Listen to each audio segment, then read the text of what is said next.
do yourself a favor and try to remove like personal debt. Yeah. Right.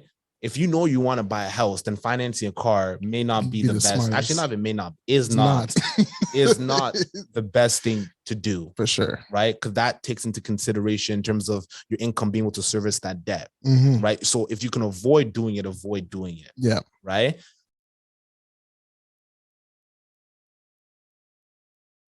Hello, everyone. Welcome to the D Homer Real Estate Podcast. I am your host, Dondre Homer.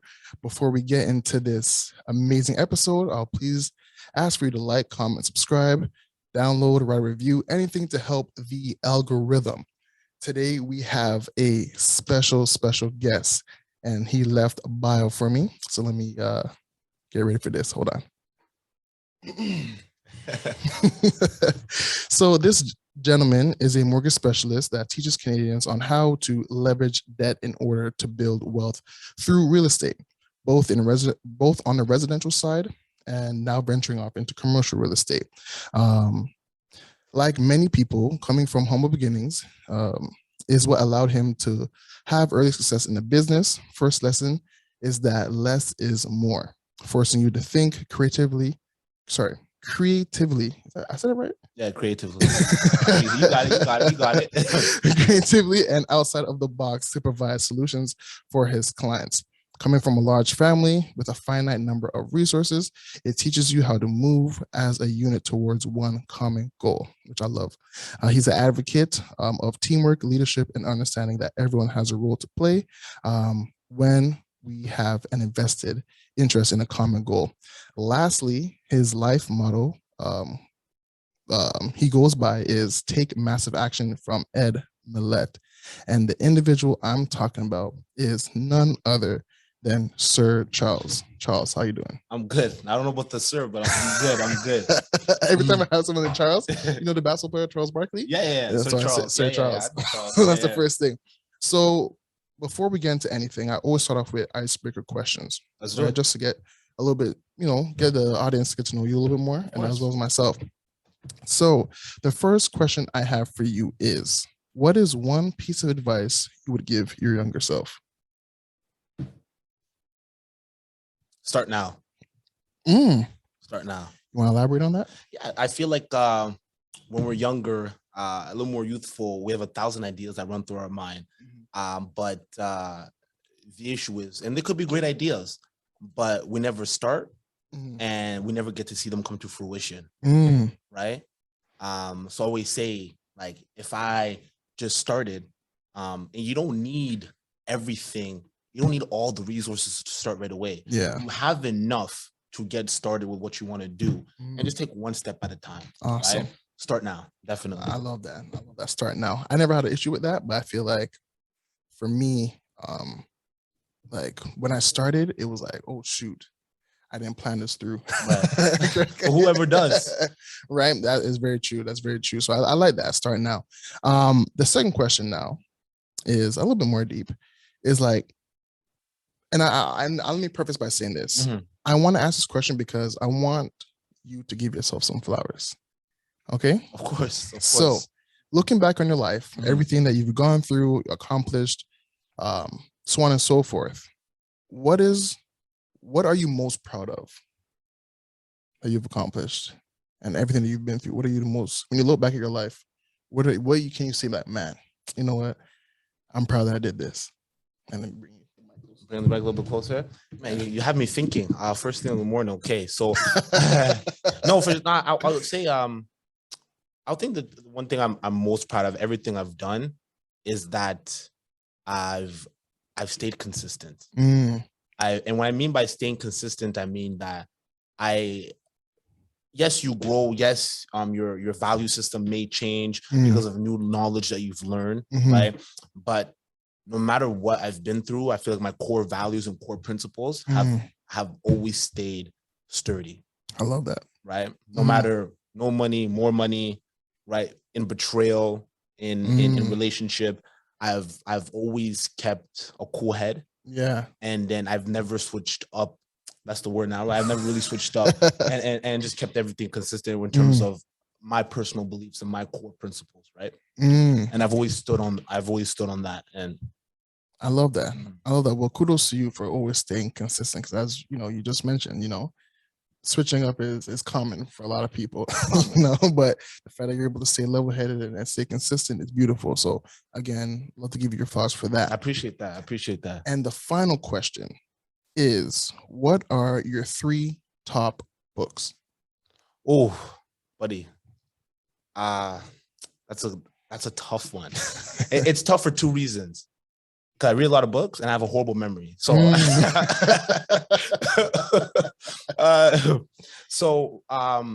right now, I'll probably say The Richest Man in Babylon. Okay. Please don't ask me the author. Don't worry. Richest Man in Babylon. For sure, my number one.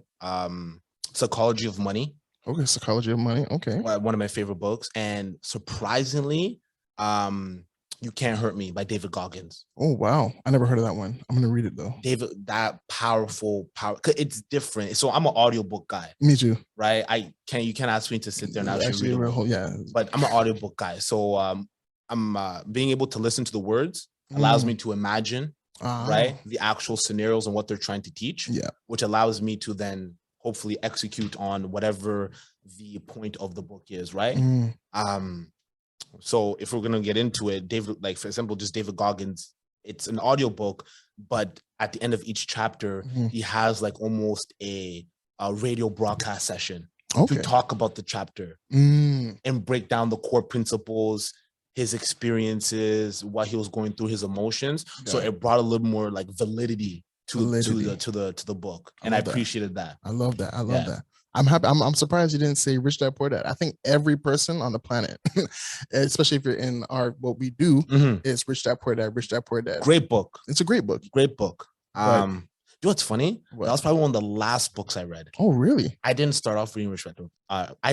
I read that, I think, like a month and a half ago, 2 months ago. What was your thoughts on it? Great. It was great. Great. See, my thing with reading is it takes me a long time to read books.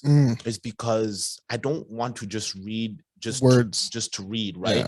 Because naturally, if someone's teaching you something, right, then it just becomes entertainment if there's no action, right? Yeah. So for me, I read the book. I might take some time to break down the chapters, for sure. But then I look at the teachings and I actually see, okay, how can I implement this into my life or to my business today, and start acting on it, right? I love it. Well, those were the icebreaker questions. You passed with an A+. Oh, that's surprising. Scholars is an education center where we help students maximize their truest potential. With more of that one-on-one focus, smaller class sizes, individual attention, doesn't matter your age, your grade, what subject you're in, Scholars has a program for you. But now, now that we got a little bit to know you, we were able to, I buckle my words a little bit. Now that we were able to get to know you, I want you to formally introduce yourself. Well, good morning, everyone, or good afternoon or evening, whenever you're listening to this. Like Dondre said, my name is Charles Kaitaba. I'm a mortgage specialist out in the GTA, specifically Mississauga, servicing all across Canada. And like you articulated in the beginning, I simply try to teach Canadians on how to essentially build wealth through real estate by leveraging debt. All right. Because my passion is trying to see individuals build some sort of financial freedom. I know that's kind of a cliche, like we say that a lot, but I like to see people get paid. I enjoy watching people set their lives up in a level where they can pass something down to their families, to their kids, and that's what gets me out of bed every morning. I love it. And now, I want to touch on something, because one thing you mentioned into your bio was, you want to teach Canadians how to leverage that. And you just mentioned it in order to build wealth through real estate. Now, I know specifically in our community, debt is a bad thing. For sure. When people hear debt, it's like, oh my gosh, debt is ridiculous, right? But I want to ask you, what are your thoughts when people like Dave Ramsey and other, I guess, gurus, financial gurus who are out there, preaching to the masses that debt is bad? What are your thoughts on that? Well, it's I think we gotta break it down a little bit more, right? personal debt is bad. So yes, right? So financing vehicles, things like that. Buying clothes on lines of credits and credit cards, right? Which you aren't able to pay off within the month, right? That way you're not incurring interest or anything like that. Carrying a balance, right? Carrying, large sums of personal debt is what Canadians have an issue with. But like you said, like if we're speaking, we also have an issue with that within our community, right? That is bad, 100%. Right. That's not something that that is good. We have to find a way to tackle that problem. Right. But it's different if you're leveraging debt to buy an asset that's going to pay you money and provide you cash flow. Well, now that's a different ballgame. Right. Just to give you just a quick example, would you take a $100,000 loan to buy a business, doesn't matter what business, that's going to pay you $10,000 a month, but the interest on that loan runs you up $5,000. So you're cash flowing $5,000. Would you not take that? I hear you. Yeah. I got you. Right? I got you. Yes. Now, obviously, there's more nuance to that, but that's just a simple breakdown. It's a simple breakdown for sure. Now, because again, I just feel like with people like Dave Ramsey, he would always talk about buy everything cash, buy your house cash. How in the world do you expect me to buy, especially here in Canada? Toronto. Buy a $1.1 million house cash. Like those people that do you feel like they kind of don't really tell the full truth of debt, so to speak? Now you got me attacking Dave Ramsey. No, but it's not that it's not the full truth. I think there just needs to be more research and due diligence. I don't think you just take that up front and Dave Ramsey said this, so that's valid, right? The way I interpret that now, it would be different because obviously we're in this field, we're in this business, right? I see that as maybe buy your personal home cash and buy investment properties, obviously get a mortgage, right? Reason being is because there are no tax advantages or tax implications on your primary residence. You cannot write off the interest. So I'm gonna have a question. What's his name? Grant Cardone, where he says the polar opposite. Rent your primary residence, but invest in real estate. What are your thought process on that as a mortgage specialist? I think it depends who you are. Right? I think that's very niche to the individual. Okay. Personally, I like that. Okay. Right? That's for me because being a 27-year-old man, no kids, girlfriend, right? Okay. I don't have any real responsibilities. I want my money to make the most that it can right now. Got you. Right? I don't need to be tied down with a primary residence, right? So I don't mind renting and collecting cash flow and investing in different opportunities, whether it be real estate, different businesses and things like that, right? I like that. Well, so let's say 27, married with more responsibilities. Yeah. You think that strategy can still work? Again, it depends. Ideally, it really depends. What are your goals, right? What are you looking to do? Some people don't want to, invest their money and have different investment opportunities and things like that. They like this being stabilized, one spot. That's it. And they're comfortable with that. And that is fine, right? If that's what you want, right? And that's cool. Then I'll say, yes, 100%. Then buy your primary residence, right? Okay, yes. But if you're someone who wants to... Because that's going to give you stability. You don't have to worry about rent control. You don't have to worry about your landlord selling your property. Yeah. And then you have to then take you and your family and move somewhere else. It doesn't make any sense. If you're in a position to definitely buy your primary residence, right? If that's what you want. Now, for someone like myself, I like to be a little more flexible, right? I don't mind moving around, right? As long as I know that my money can be put in different places, that's going to make me more money. And once the time is ready, You know, I'll buy that primary residence once I need to provide that level of stability, right? Especially when you throw in a wife, kids, things like that. I love that. I love that. Now, on the topic of, good debt, I want to touch on mortgage, because one thing I hear from the older generation is the goal is to pay off their mortgage. Right. But I've once heard that, investors don't really focus on that so much. So I want you to touch on a little bit on what is the benefits as well as the disadvantages of one paying off their mortgage. So again, it's always good to be really specific, right?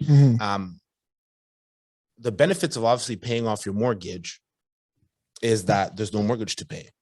Like, you pay down faster, and then when you're retired, naturally you just live mortgage free, right? But I like to be a little more specific. Let's narrow down the question a little bit, right? What type of property are you paying down the mortgage on? Is it your primary residence, or is it a rental property? Primary residence. Right? That would make sense. Oh, okay. Right? That would make sense, because as you get older, you don't want to be carrying a $400,000, a $500,000 mortgage, right? Especially as you retire, you probably want to be closer to mortgage free. That way the payments, right, you can amortize them a little bit smaller, right? And the payments are naturally dwindled down to nothing, right? And then again, like I said earlier, there's no tax advantages or tax breaks on your primary residence, right? But on the rental property, right, or like an Airbnb property, right, any type of investment property, understand there's tax advantages for that, right? You can write off the interest portion, right, of the principal and interest. You can write off the interest portion on the mortgage, right? And naturally, if it's providing you cash flow, right, well, then why would you want to pay it down? You naturally would just want to keep leveraging it to invest in different opportunities, whether it be more properties, in other business. You know what I mean? I love that. I love that breakdown. I love that breakdown because, me personally, I hear both sides, and that's why it's always good to have people like yourself come on, because people will go on YouTube and just watch a specialist say, why would you pay down your mortgage? It makes no sense, blah blah blah blah. And then it's like, okay, cool, people just have that in their head. But you have someone like yourself that'll say, okay, cool, is this a primary property? If it's a primary property, just pay it down. But if it's an investment, then we can have different strategies, right? Exactly, which I love. And right, and then just throw in there also the client, right? Okay, it's your primary residence. Well, like, do you ever have any desires to invest further? Yes, I do, Charles. Well, then no, it doesn't make sense to then massively pay down your mortgage using your 20% prepayments, right? Save that cash, all right? And if anything, if you see an investment coming up and you want to pull the trigger on it, let's probably take the cash and also leverage the mortgage to get you that investment, right? But if they're like, I just have my one property, I'm really comfortable, I'm settled, I don't really want to invest more, then why are you going to, like as they head into retirement, want them to have a balloon mortgage payment, right? It just wouldn't make any sense for that individual person. For sure. I definitely agree with that. Now, I want to ask you a question, because right now we're in an interesting climate with real estate, but I want to know, what is the biggest misconception you hear for mortgages? Great question. I get this a lot, right? I get this a lot, and it's a very big misconception. And I would say that because we're having a large group of millennials heading into the market to buy their first home. Oh, we're gonna touch on them too. Yeah, touch on them too. 100%, right? And everyone's telling me, "Oh, I'm a first-time home buyer," right? But I don't think people really understand what exactly that entails, right? They say, "So I can put 5% down," right? And I always have to just correct people, like naturally when you're first coming in, I just have to make a small correction. Understand this: anybody can put 5% down. You do not need to be a first-time homeowner or home buyer, right? You just have to qualify to put down 5%. Based off your income, debt to service ratios, right? Well, so this is where that personal debt comes into play. And if your income plus your personal debt and the mortgage that you're trying to qualify for, is your income able to service that? That's all the banks care about. Right? Okay. Now, being a first-time home buyer, yes, you do have perks, your RSP, right? Land transfer tax rebates, things like that. But in regards to actually the down payment, anyone can put 5%. Okay, that's okay. So Now, but if you're trying to buy an investment property, you have to put 20% Have down. to. Yeah, there's no ways around it. 100%. Okay, that's good to know. So all the people who want to invest and you have a property, and you're not gonna make it your primary residence, 20% down of the purchase price. Right. So when it comes to the cash values within a participating whole life policy, the cash values can be used in a multitude of different ways. However, the main purpose of it is when you think about a whole life policy, you want to understand that the premiums that you are paying into the policy are a blended premium. So your blended premium is the pure cost of permanent insurance, as well as the investment that you're investing in, which is an investment with the direction of the insurance company specifically. The amazing part about the cash value in a whole life policy as opposed to other permanent insurances is this whole life policy cash value is guaranteed cash value. So you are able to take from this and plan within this policy at any given time in the form of an actual withdrawal or in the form of a policy loan. There's a lot of different ways to utilize it, but these are the reason why the cash value in a whole life is really special. And this message was brought to you by The Hustle Never Dies. One thing I really want, this podcast, or for people to know about this podcast, is getting to know the individual behind the services. We know that you are Mr. Charles, you are a mortgage specialist. However, I want to get to know the person behind. So I'd love for you to share a little bit about your background, where you come from, and what your childhood was like. We got some time? Oh, we got time. Okay. We definitely got time. Now I'll try to sum it up.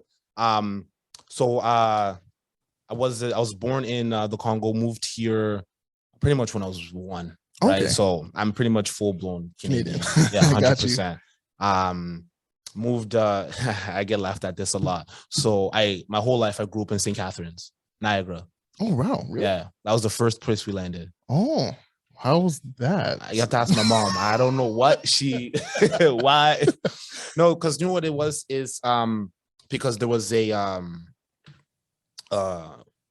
have to say it in French. It's called Chez Marie. Essentially, it's like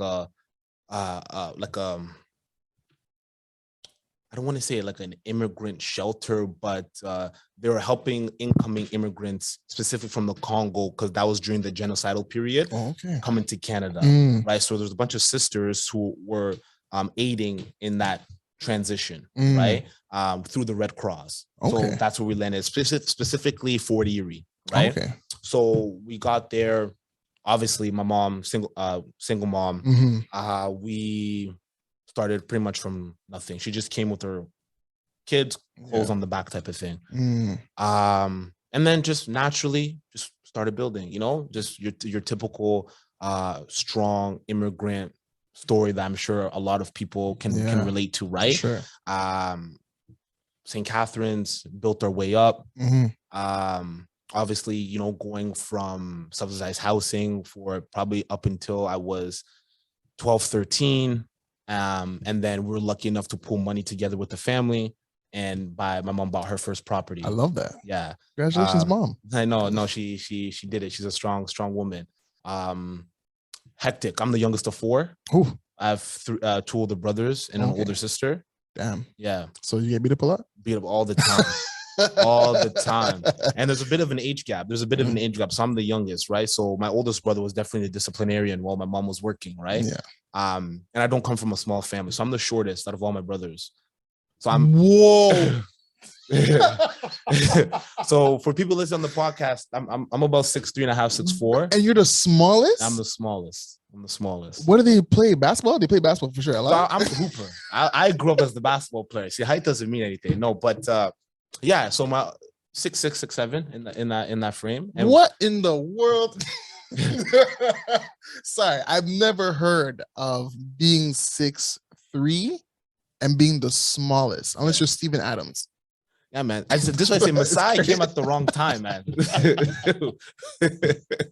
He needed to create the Africa Giants back in '95. Yeah, like I feel you. But no, and it was good, man. And like we have very tight knit family, obviously very large personalities.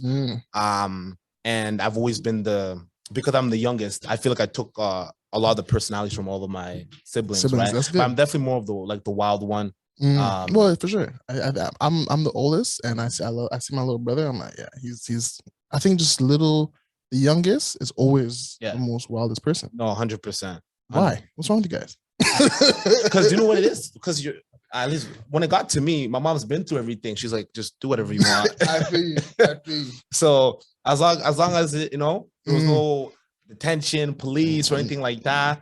Go watch your business. Shit, like how much harm can I do? Right. I feel you. I feel you. And you know what's funny? St. Catherine's, it was an interesting experience, and I growing up, I definitely was probably, I can count how many Black people I probably graduated with from grade 1 to grade 8. Oh wow. Right. There's maybe like out of my whole elementary school, there's maybe like 5 or 6 of us. Oh my gosh. And then in my high school, a little bit better. That's crazy. But still a handful, right? Still a handful. And it gave me a lot of experiences how to operate in different spaces, being the overwhelming minority. Yeah. Right. And there's not a lot of like different ethnic groups in St. Catherine's either. It's not like you're getting a lot of Indians, Chinese, Pakistani, or anything like that, right? It's usually just honestly white and a few Black people. Wow. Right. I played sports all through my life. I was better be. Yeah, big in basketball. I had the hoop dreams for a little bit, but I realized it wasn't for me. Why? Honestly, my sister. So my sister was very hard. My sister was like a hustler. So once I graduated from high school, she pretty much told me, hey, basketball's not gonna be paying the bills, so you gotta start working. I feel you. Yeah. And I'm like, reality check. Yeah, reality checks it. And so and I'm happy for that. So I graduated from university, worked my whole through my whole university, and just hustled pretty much. And then when I moved out to Mississauga for my grad school, I did 1 year of my grad school. Take this in. 1 year of my grad school, I connected with a friend of mine named Nathaniel Gardner, who I met at Brock. And he invited me to his essentially a retirement party. And he was 27 years old. And I'm like 26 at the time, actually. Yeah, take this. This had gone to real estate. Elaborate. So he's like, yeah, I'm retiring from corporate. And he was making a 6-figure salary, great job. And I'm like, well, slow down here. How are you retiring, first of all? And he started explaining to me what he was doing in real estate. He was investing all his money in real estate. And he was a financial planner. So while I was doing he started like planting the seeds in my head. So while I'm in grad school, I hated it. I wanted to be an athletic therapist. I thought I did. I wanted to be an athletic therapist for the Toronto Raptors. I thought I did. He started doing my financial planning. I started getting up to date in terms of how much I should be investing, how much I should be saving. It's tough, obviously, being a student. You don't have a lot of discretionary income.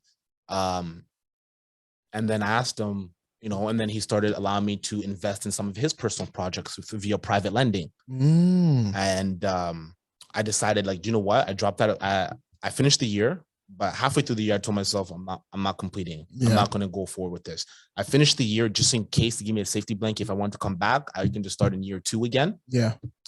I picked up a full-time job. They offered me a full-time studio manager job, fitness manager job at Orange Theory Fitness. Okay. In Mississauga. So I was managing my own studio. I was hiring my own coaches, things like that. So I was really operating the like that specific studio in Mississauga location. And it taught me a lot about business, right? In terms of how many members need to come in, how much are we making this month, what are our profits, what are projections for Q1, Q2, Q3. And I was about 24 at the time. Okay. And I was making good, like 65, 70K a year at 24 years old. That's solid. And I was just taking that salary and just giving it to Nathaniel. I'm like, this guy retired at 27. Naturally, he can probably do the same thing for me, Yeah. I hear that. Yeah. And then it just simply came to one deal that I invested in with him. And the returns from that deal was almost like a third of my salary in one deal. And I'm like, I'm in the wrong game. I'm hustling backwards. I'm busting my ass. Yeah. 70, 80 hours a week, managing this fitness studio, trading time for money. Yeah. I have to be there to make money. I can't make money nowhere else because it's taking up too much of my time. But on the side end, I'm like, I just did this and you didn't do anything. I didn't do nothing. Wow. Right. So we sat down. I'm like, hey, I want to get into this game, right? Into this real estate game. He's like, I'm actually writing my mortgage broker license. He said that. my mortgage license, Mhm. mortgage agent license. I'm like, I want to do it with you, right? Because for me, it was like, okay, what's the quickest way Mhm. where I can get my foot in the door with the lowest barrier of entry, right? Mhm. Being a real estate agent, I would have to go to school, et cetera, et cetera. Yeah. The thought of school kind of turned me off going back to school. I can't do that. Yeah. But I've also been a guy who loves handling money. Yeah. I love, not that, yes, making money is good, but I love understanding money, Yeah. right? And I felt like being a mortgage agent, you're constantly speaking with individuals About money and right? Different solutions and creative. Exactly. Yeah. Right. And I've always been like that. I've always been outside of the box thinker. Mhm. So roll my mortgage agent license, did that in 2 weeks, and then hit the ground running. Bro, that is it's amazing how like you just surround yourself with some interesting people can just completely shift your life. 100%. Because it's just speaking with that gentleman, that's what kind of propelled you into what you're doing now. Yeah. And obviously you're doing amazing things. And you kind of really touched on like different things of like why you didn't want to get into real estate. 'Cause I wanted to know, like, you know, why mortgages? Like, have you ever thought of like stocks before? Have you like if your friend was doing stocks, would you have jumped into stocks as well if he was making that type of money? 100%. So anything that he said. Because this is the thing. It's like, do you know what's funny about me? And this is a trait I realized. And it's going to be ultimately, I've checked it, but it's the reason why I think I do well, but it also could be my downfall, right? I think growing up without a father, naturally there's a deep void that need to be filled with male leadership. So someone who I internally thought as being successful and as a male, I subconsciously followed without a doubt. I hear like I'm privileged and I'm blessed to have my father in my life, right? But you know, my friends, you know, my friends who may not have the father in their life, you know, they say that, and I'm like, it sounds interesting, but so like, and I didn't notice this about myself until probably like a year ago when I really took a deep dive into personal development and like, why do I do the things that I do, right? Naturally, I thank God because he's always put really good men in front of me the time, right? So I've never really been led down the wrong path, right? Everything has really manifested itself in all the right areas of my life, right? So I think because I saw the proof in the pudding, I saw he's 27 years, he's 3 years older than me, right? 2 years older than me, excuse me, and he's retired. Yeah, he's doing something right. Yeah, who am I to even question him? Yep. Right. That's my thought process at that time. So if he was doing stocks, you better believe I was going to be a stock investor. Warren Buffett, what's up? You know what I mean? I feel you. I would have been a stock investor. I would have read every book. I would have done everything to be the best, you know, stock investor or, you know, that I could be at that time, right? But he was in real estate, right? And naturally, knowing what I like, and I love talking to people. I love talking with business owners and things like that. And I love, again, handling money, understanding money. I felt like mortgages was the route. I love that. Now, I kind of want to now switch back into millennials, right? Right. Because we were talking a little bit off camera, and right now we are in a different market, you know. But a major concern I hear is, you know, how am I supposed to afford buying a house in this market? There has been a shift where buyers have a little bit more control, but there's a few things that millennials are just having real difficulties in. I'm just getting in. So what are some tips and tricks you are seeing of those who were and are able to buy in this house, buy in this market? And I kind of want to touch on a few points. So starting with the deposit and the down payment, what are some things that you've seen millennials who were able to buy in this market take advantage of? Right. So there's a few, again, creative outside the box ways of thinking, right? Naturally, I find that for the majority of the people I come into contact with, there's always two problems or two solutions for millennials, right? And it's usually either or. It's either they have great income, right? Now they're either starting these new tech jobs, right? Coming into the market in different, like just the job market was really different in COVID. Yeah. Right. And it's them and a girlfriend or something like that, Mhm. you know, making starting salary 65, 55. I've seen even 70K a year, you know, household income. It was good, right? But they had no down payment, Mm. right? Or it was opposite. They had down payment, but no. it's not that they didn't have a job, but maybe the job wasn't the income or the salary wasn't there enough to really help qualify, right? Mm. So there's really only two real ways, right? One's easier than the other, right? The first thing you have to do is you have to prep. So I always tell people, and we've talked about this before, do yourself a favor and try to remove like personal debt. Yeah. Right.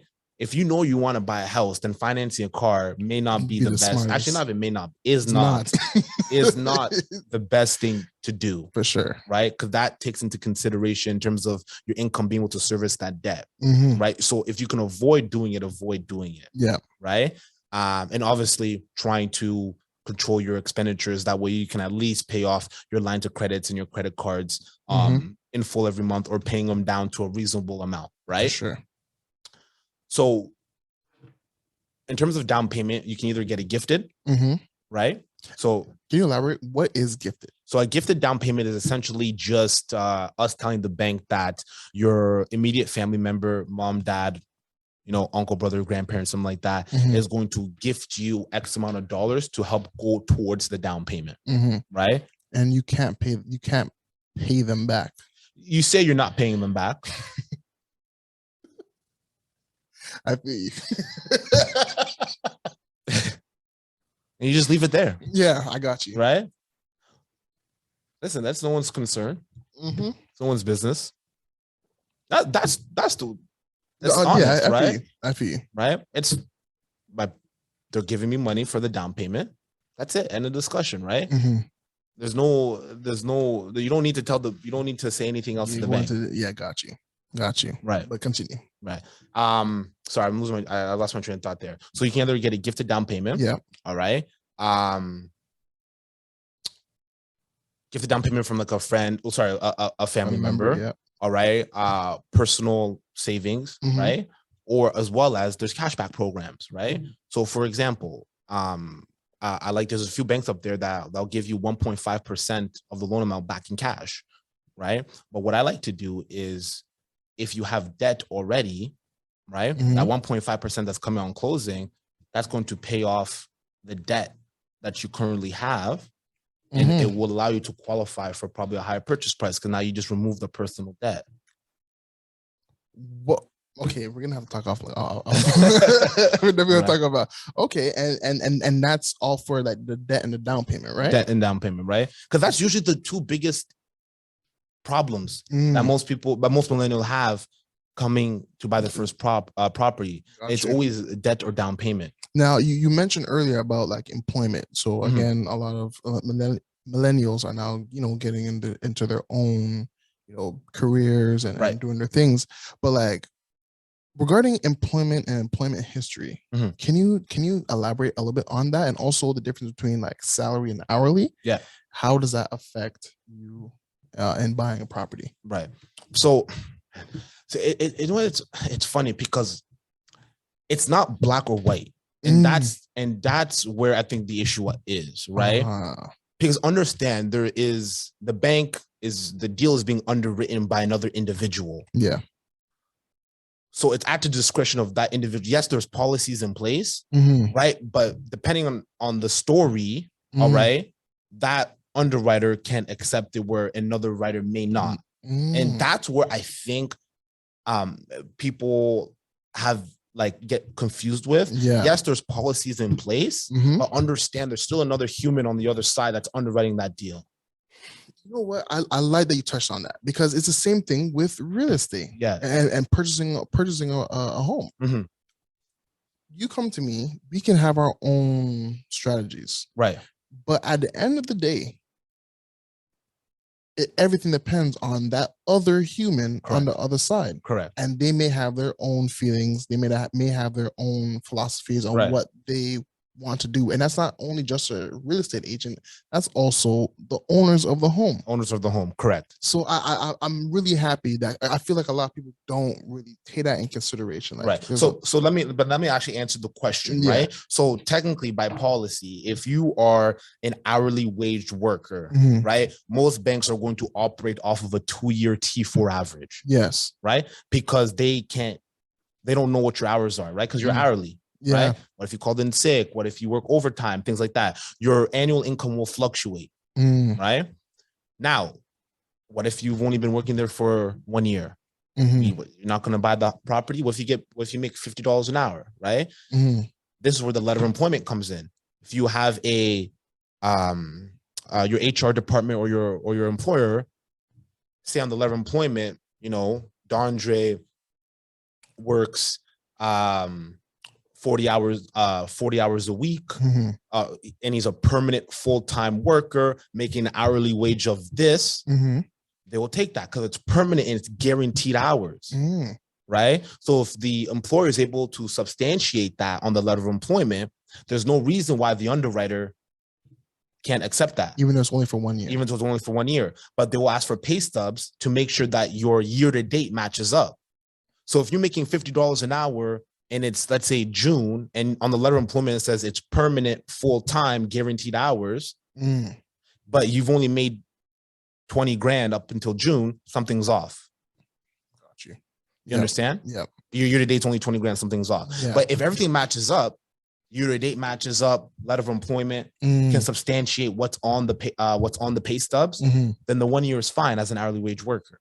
Oh, wow. Right? Even less. That I like that. Right? I like that. So again, devil's in the detail, right? Now for salary individuals, that's easy. It's just a standard salary. That's it. It's going to be the same amount. Always.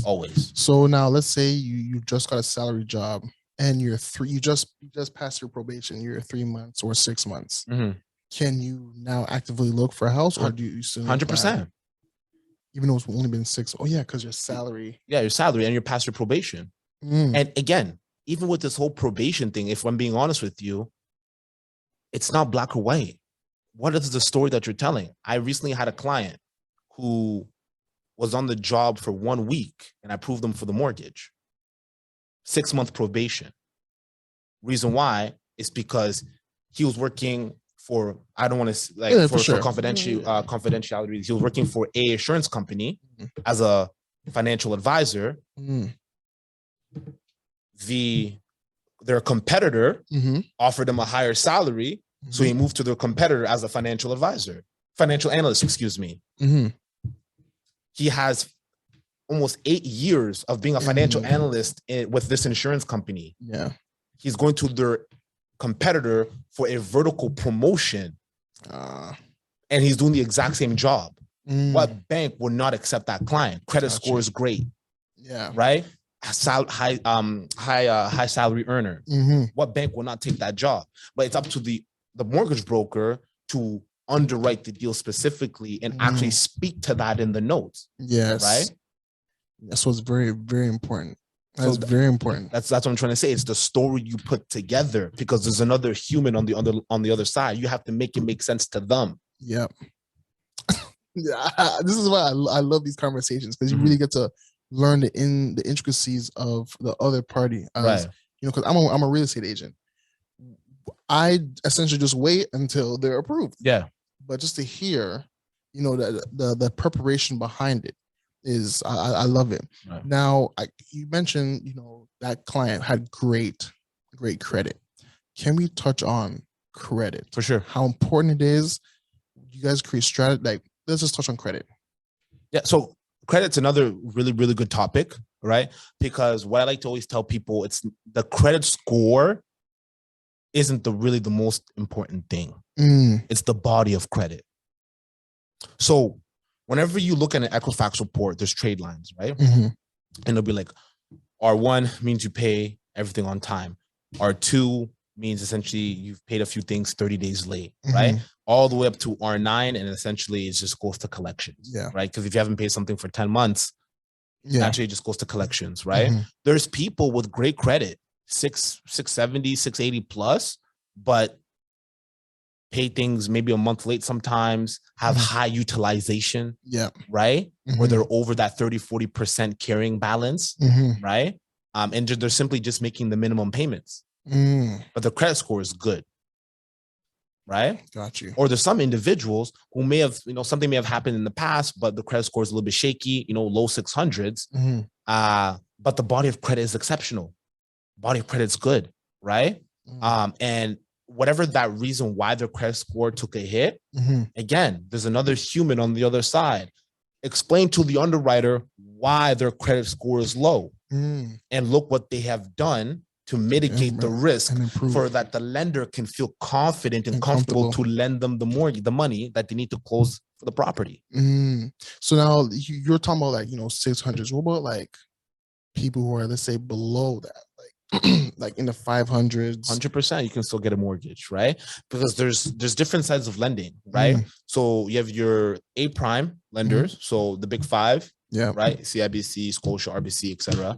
Right? We have alternative lenders, right? Alternative lenders are essentially, they're still banks. Equitable Bank is a big one, right? There's still big banks out there that will offer you mortgages and lending products, all right, at a higher rate, right, for the increased risk that they're inheriting and taking on.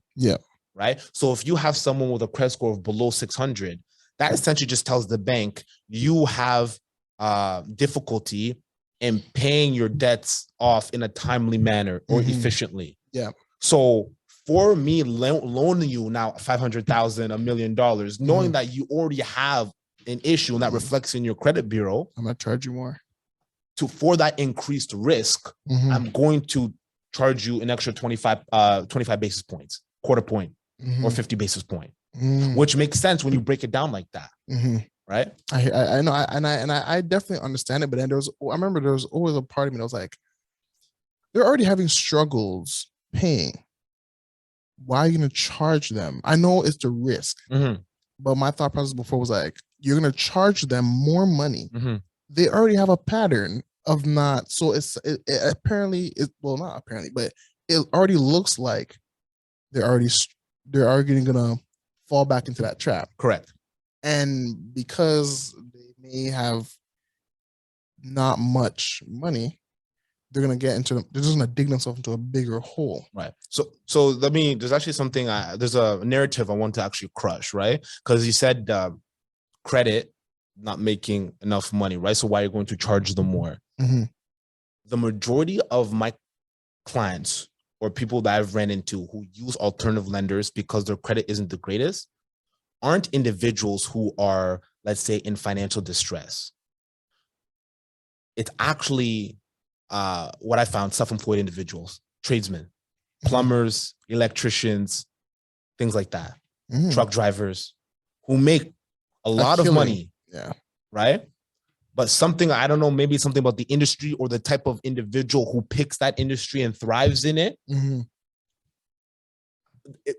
The pattern for me is those individuals who are associated in those careers for whatever reason, I'm not sure. Right. I always find that there's always like a credit issue. Interesting. So for them, it's not like the higher interest rate is really going to kill them. Right. They can make the payment. They just have an inability for whatever reason to show that they can do things on time in a timely manner, carrying, again, not having a high utilization, right? So less than 30%. I love that. So make sure we have to differentiate that. I really do like that for you to break that down, because again, there's a lot of people who make the money, but their credit, I guess, and I don't know. It just goes ignored. They don't think of it. I know. Right. I want to take a quick break and we'll get back. So I have another question for you. Back to millennials, because we're on the topic of millennials, right? So and I think you kind of touched on that a little bit, but I'll love for you to elaborate a little bit more of how big of a role does the bank of mom and dad play in millennials being able to buy homes? I think a massive role, right? Especially if relating to buying real estate in the GTA. All right. Again, most millennials because of how expensive real estate is in Toronto, people always forget that, right? GTA is an expensive real estate market. We're an international city. Yeah. We let in a lot of people every year, et cetera, et cetera. You already know the spiel, right? So there's not enough.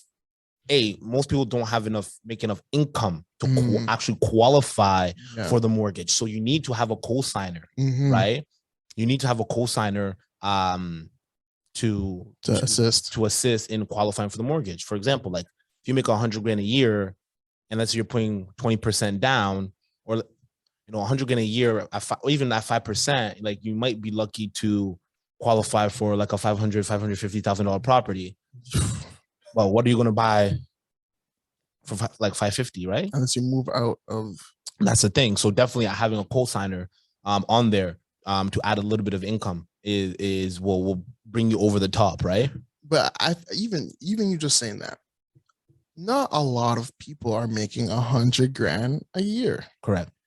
So it's like how, and I understand how people feel discouraged sometimes, for sure. And I sympathize with them, because I'm like, I know exactly what you're talking about. There's people out there who, let's say $50,000. Yeah. What can you really qualify when you make $50,000 a year?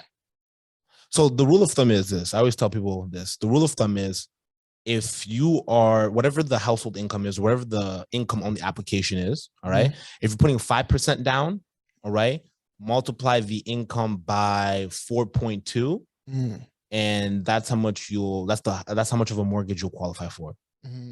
4.2. Right, 4.3. And then this is just a rule of thumb. Yeah. So you can have a ballpark number in your head. It's obviously not exact, right? Yeah, but do you plus the deposit? Right. And once you add the down payment, well, then that's going to be the purchase price. Gotcha. Right. And now if you're putting 20% down, you're just about 4.5 times the household income. I hear you. Now, you touched on, different incentive programs. But like which one that do you feel like is the best one, I guess, that you would recommend for individuals to take advantage of to assist them in buying a home? Man, this is tough. I don't want to discourage people, right? The incentive programs, I feel like, are fluffed up in a way to make them seem better than what they truly are. Yeah. Right? Now, there are incentives. I think having the land, like being a first-time home buyer, I think you get two clear incentives I say everyone should take advantage of, right? The ability to leverage your RSPs is massive, right? Up to $35,000. Up to $35,000 per individual. Per individual. Right? Yeah. So $70,000 maximum if it's like a husband and wife, right? And also the land transfer tax rebate. Yeah. Right? But the incentives aren't going to really assist you in this market. Like because the question, and I just want to make sure I'm answering the question, right? Which incentives are the best to assist in buying a home? Yeah. Right? Are they really assisting? So people, I feel like a lot of people hear there's incentives out there. Right. What are the incentives? So land transfer tax rebate whenever you purchase a property, and the ability to leverage your RSPs. And right? that's it. And well, I know there's government programs. But here's the thing about the government program, right? That has to be, you still have to have your 5%. Yeah, essentially, the government matches the additional 5%. But then they own 5%. But then they own 5% of the equity in the home, right? And so let's say you purchase a house, let's say Welland, Ontario, right? Because obviously I want to make it realistic. A nice, even a condo, right? $500,000 condo in Welland, and you're putting 5% down, so you have $25,000. The government's going to match that 5%. It's 5 or 10, but let's just say in this case it's 5%, right? Yeah. So they then match 5%, so that's 25,000, so that's 50 all in all. Yeah. Right. But they own now 5% of the property, so they're an equity partner. Yeah. So now that loan, that 5%, not the 25,000, 5% needs to be paid back within 25 years or when you sell the home. So my question then becomes, if you have to qualify anyways, and you have to have your own 5% to the table anyways. Why include them? Why include them? Got you. Because when you sell that property 15 years from now, and let's be very honest, I think 15 years, if you buy something for 500,000, it could be easily 100,000, $1 million. Yeah. You're not giving them 25,000. You're giving 5% of the sale price. Dang. So yeah. Right. I think what that helps does, that's more of an affordability program. Because if you're more concerned about how am I supposed to support these monthly payments, this extra 5 or 10%, so this additional down payment will help with affordability, then I think it's a program for you. Got you. Now, before you answered, you said that you don't want to discourage people. So I'm gonna give you the opportunity to encourage some people. So what words of encouragement would you give those who want to buy but just don't know where to start? Oh, I think the best thing you can do, honestly, is speak to someone. It could be a mortgage broker, but someone, even a financial advisor. Love, build those type of relationships. Understand the importance of liabilities. All right, credit score and saving. I love it. Right? You're getting out of university. You just got your first, career job, entry-level position.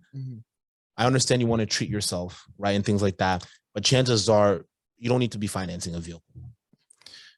That's my biggest thing. I learned it the hard way. Yeah, I definitely learned it the hard way. You don't need to be financing a vehicle. The Toyota Yaris is just fine.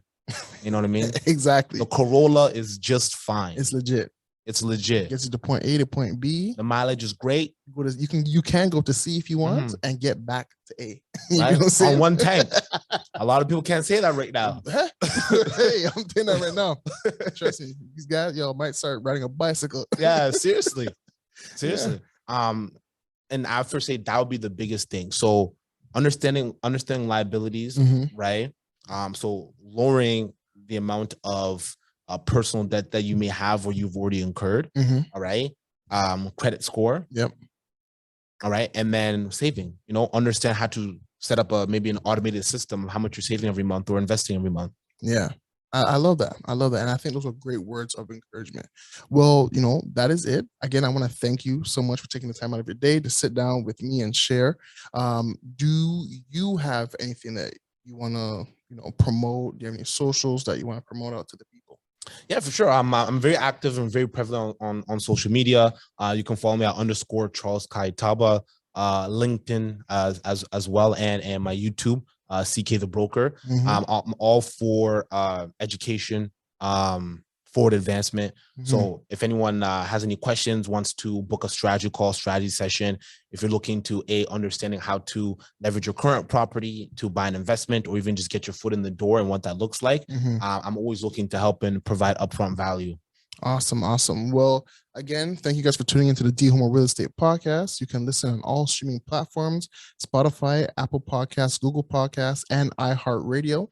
You can follow the podcast on IG at the D Homer Real Estate Podcast, TikTok at the D Homer Real Estate Pod, and Twitter, the D Homer Pod. And then you can follow me personally on IG and TikTok at D Homer Real Estate. Again, I want to thank you guys for tuning in, and I hope you enjoy the rest of your day. Stay tuned for more episodes. Cheers. Cheers.